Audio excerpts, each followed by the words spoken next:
स्वागत सभी का आज के इस लेटेस्ट वीडियो में।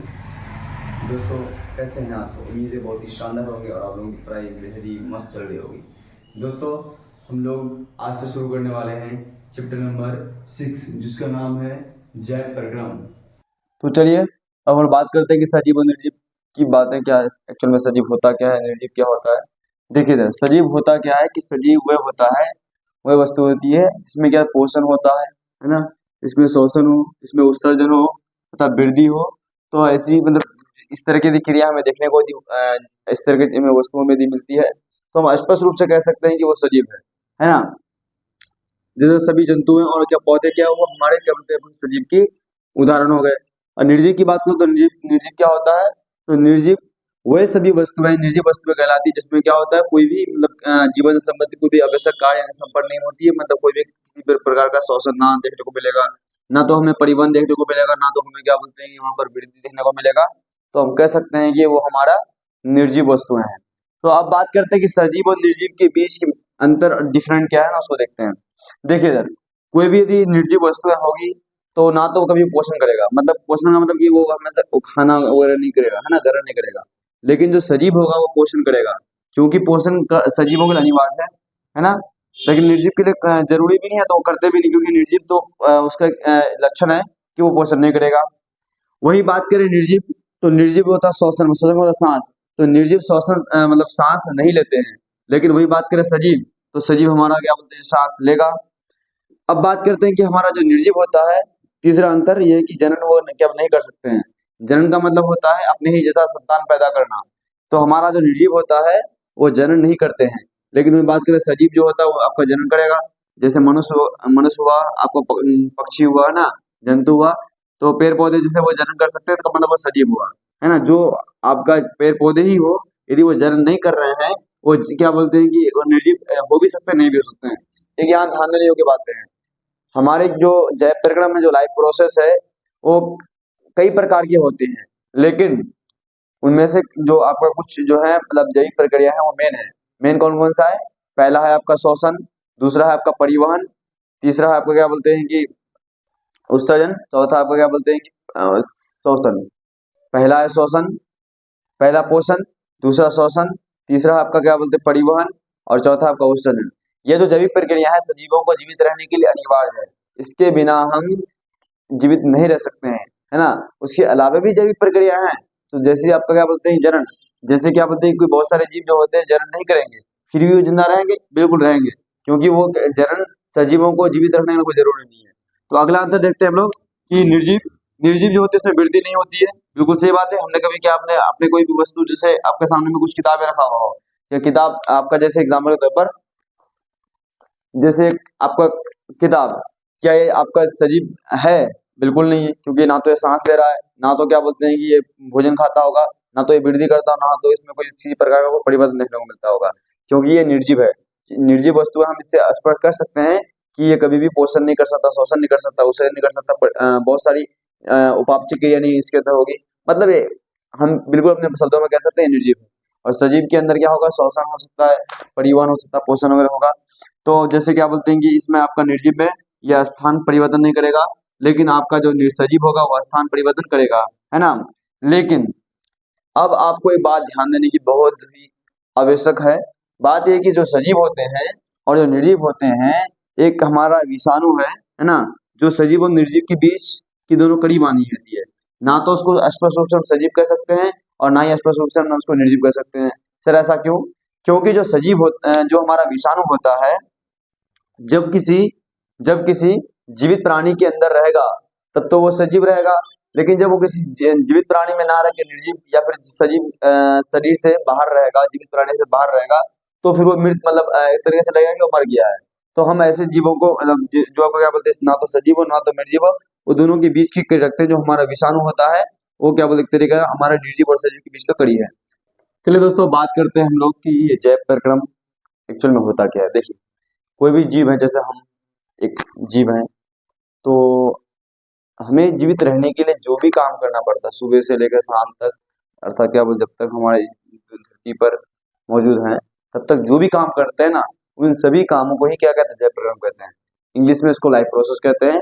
देखिए जैव प्रकरण जो होता है उसकी परिभाषा क्या है, वह सारी प्रक्रियाएं जिनके द्वारा जीवों का अनुरक्षण होता है। अब आप पूछेंगे सर ये अनुरक्षण क्या होता है, मैं समझाऊंगा उनके थोड़ा कि वह सारी प्रक्रियाएं जिनके द्वारा क्या जीवों का अनुरक्षण होता है तो जैव प्रकरण कहते हैं। लेकिन जो जैव प्रकरण जो होता है उसमें एक शब्द आया अनुरक्षण। ये अनुरक्षण जो होता है इसको इंग्लिश में बोलते हैं मेंटेनेंस। अब ये मेंटेनेंस क्या होता है, देखिए हमारे शरीर के अंदर बहुत सारी जैविक जो प्रक्रिया होती है वो सभी अपने आप में तालमेल रखता है, मेंटेनेंस रखता है।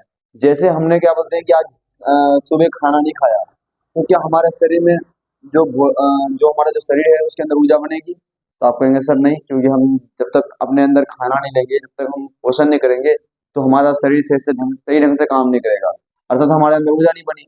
तो उसी तरह क्या बोलते हैं हमारे शरीर के अंदर जो सभी काम है सब एक तरह से मेंटेन बना रहते हैं, अर्थात उसका अनुरक्षण होता है। तो उसी को क्या कहते हैं जैव प्रकरण कहते हैं। जो जैविक प्रक्रिया मतलब जैविक प्रक्रिया मतलब जैव प्रकरण है ना। तो जैव प्रकरण जो होते हैं वो चार होते हैं, कौन कौन से? पहला है पोषण, दूसरा है शोषण, तीसरा परिवहन और चौथा उत्सर्जन। अब हम इन चीजों को स्टेप बाय स्टेप समझेंगे।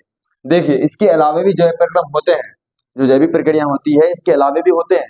जैसे मैंने थोड़ी देर पहले आपको कहा था आपका जनन, जो जनन होता है वो जैविक प्रक्रिया में आता है। लेकिन आपका फिर नेक्स्ट जो चैप्टर है जो पढ़ाएंगे, जो हम आपको पढ़ाएंगे वो नियंत्रण शोषण में, वो भी हमारा जैव प्रक्रिया में आते हैं। लेकिन वो जैविक प्रक्रिया तो है लेकिन वो मुख्य जैविक प्रक्रिया नहीं है। क्यों नहीं है? क्योंकि वो जीवों को जिंदा रखने के लिए जरूरी नहीं है।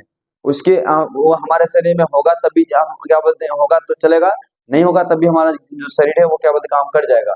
मैं जनन, जैसे मैं जनन की बात करूं तो कोई भी जीव है मान लीजिए है ना, यदि वो जीव जिंदा जिंदा रहने के लिए कोई जरूरी है? नहीं है। जैसे कोई व्यक्ति हुआ उसने अपने जीवन में जनन नहीं किया, क्या वो जिंदा रहा? बिल्कुल रह सकता है। तो जनन सजीवों के लिए जरूरी नहीं है, लेकिन जनन एक जैविक प्रक्रिया है। इसी वजह से हमें इस बात का विशेष ध्यान देना चाहिए कि जो जैविक प्रक्रिया मुख्य चार ही है, इन चार के अलावा जो जैव प्रक्रिया है वो जीवन जीने के लिए, जीवित रहने के लिए कोई जरूरी नहीं है। हाँ, इन चारों में से हमें तीनों का चारों का जरूरी है। चारों में से एक खाना हो जाए, जैसे उससे ना हो, जैसे ये ना हो, ये प्रक्रिया ना हो, तो ये मान लो ये तीन हो रहा है तो फिर हमारा जीवन फिर से सफल नहीं है, मतलब हमारा जीवन नहीं चलेगा। जैसे परिवहन रुक जाए तो वो काम नहीं होगा। सबका होना जरूरी है, इसका भी होना जरूरी, इसका भी होना जरूरी, इसका भी होना जरूरी, इसका भी होना जरूरी है। मतलब पोषण शोषण और परिवहन और उत्सर्जन जो है तीनों जो है प्रक्रिया का होना जरूरी है। चलिए अब हम लोग समझते हैं कि पोषण क्या होता है। देखिए पोषण क्या होता है, बेसिकली पोषण वह होता है मतलब जो हम लोग पोषक तत्वों को अपने अंदर लेते हैं। देखिए पोषण हम लोग जो करते हैं पोषण मतलब भोजन को लेना है ना, अपने क्या बोलते हैं शरीर के अंदर पोषक तत्वों को लेना। पोषक तत्व हमारे शरीर के अंदर कैसे आएगा, तो हमारे शरीर के अंदर भोजन के माध्यम से आएगा। अब वो भोजन किसी भी रूप में हो सकता है, ठोस या तरल या द्रव रूप में हो सकता है। अब बात ये है कि सर हमारा जो ठोस अवस्था या द्रव अवस्था के रूप में हम भोजन को लेंगे तो हमारे उसके अंदर आएगा क्या, तो हमारे अंदर पोषक तत्व जो हमारे क्या बोलते हैं सजीवों के लिए जो ऊर्जा का निर्माण करता है ना, वो जरूरी है। तो पोषण क्या होता है, सीधे से मैं लेता हूँ पोषक तत्वों को ग्रहण कर उनका उपयोग करना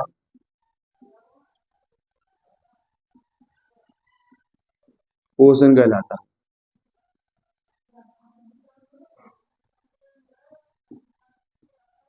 पोषण कहलाता है।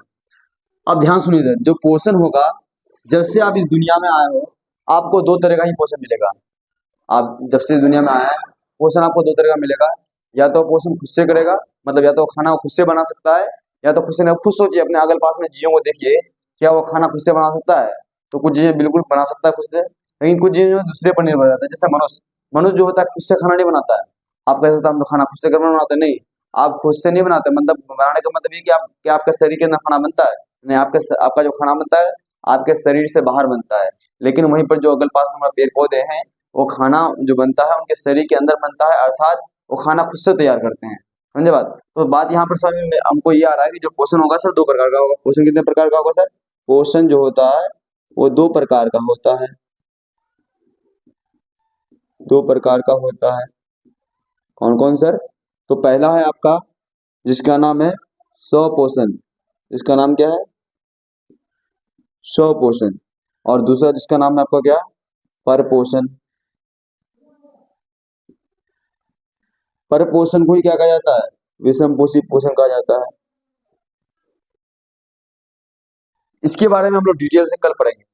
मतलब नेक्स्ट वीडियो जब आएगा तो उसमें हम लोग डिटेल से पढ़ेंगे कि हमारा जो क्वेश्चन है वो कितने प्रकार का है, जो प्रकार है उसको हम डिटेल से पढ़ेंगे, 100% क्या होता है, प्रपोर्शन क्या होता है ना। तो चलिए आज के लिए बस इतना ही, मिलते हैं नेक्स्ट वीडियो में, तब तक के लिए जय हिंद, जय भारत।